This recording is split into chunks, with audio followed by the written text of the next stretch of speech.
Good evening. This is Scenic News brought to you by Chuck B. Brief, giving you the report of the year. We left last year's convention with a full head of steam, excited about the upcoming election and our commitment to scenic. Although none of us will ever forget the crazy 2016 election, MPAC's endorsed candidates actually fared quite well. We began before the convention and by November had knocked on more than 6,000 doors and made more than 12,000 phone calls. Our main targets were the governor's race and the state treasurer's race, and I'm proud to say we won both. Even in a year when Democrats struggled in their elections, we were able to put Roy Cooper over the hump in the governor's race. He won by just over 10,000 votes. And folks, that means scenic made the difference. Dale Falwell also won the treasurer's race and has already started changing the culture of the office to meet the needs of state employees and retirees.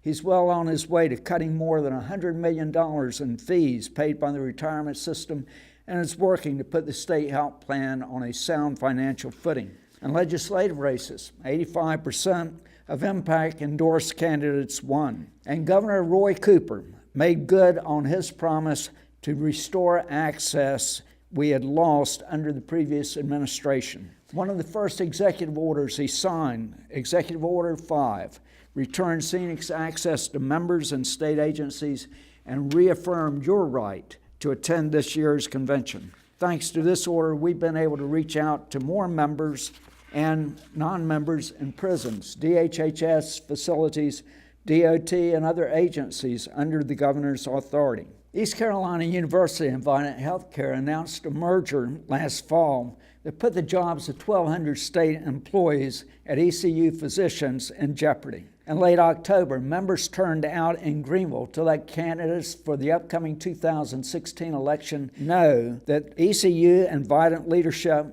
and the community and ECU physicians is not for sale. Despite repeated statements that workers would be involved and informed, ECU and Vidant made a surprise announcement in June that they would formally merge. But the fight is not over. Scenic continues to advocate for these workers and press Council of State members and legislators to take a look at this merger, since $200 million in taxpayer assets will be given over to a private entity. Now, for the legislative session. I wish I had 2 hours to tell you all the bad things our lobbying staff kept from happening to you. But since I don't, the state budget is always a top priority for us. Our lobbyists began to lay the foundations for pay raises and cost of living adjustments at the beginning of the session in January.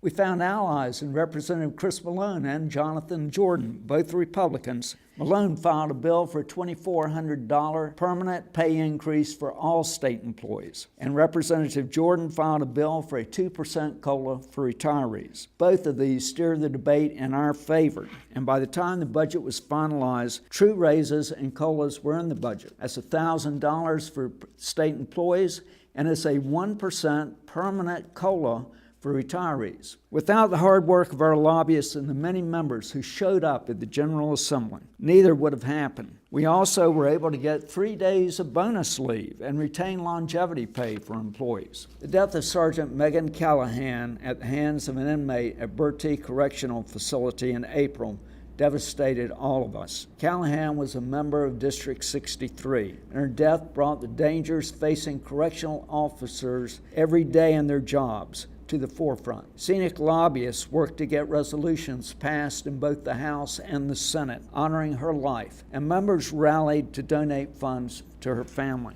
We continue to work to get law enforcement status for certified correctional personnel, and we're able to convince lawmakers to call for an official study on this issue. As for other issues at the legislature, we secured full funding for the retirement system and made sure the defined benefit structure of the plan remains intact. We brought to light mass privatization efforts in the Department of Transportation and maintained your rights and protections as state employees. For the last 7 years, Senator Ralph Heiss has filed a bill to take away your right to have dues and insurance premiums and other scenic payments deducted from your paychecks in an effort to silence your voice. This year, that bill came closer to passage than it ever has. It passed through the Senate and needed just a few votes to pass the House. But thanks to lots of long nights of the General Assembly, our lobbyists were able to fend it off again. The bill is still alive, though, and it can be heard in the short session or one of these special sessions.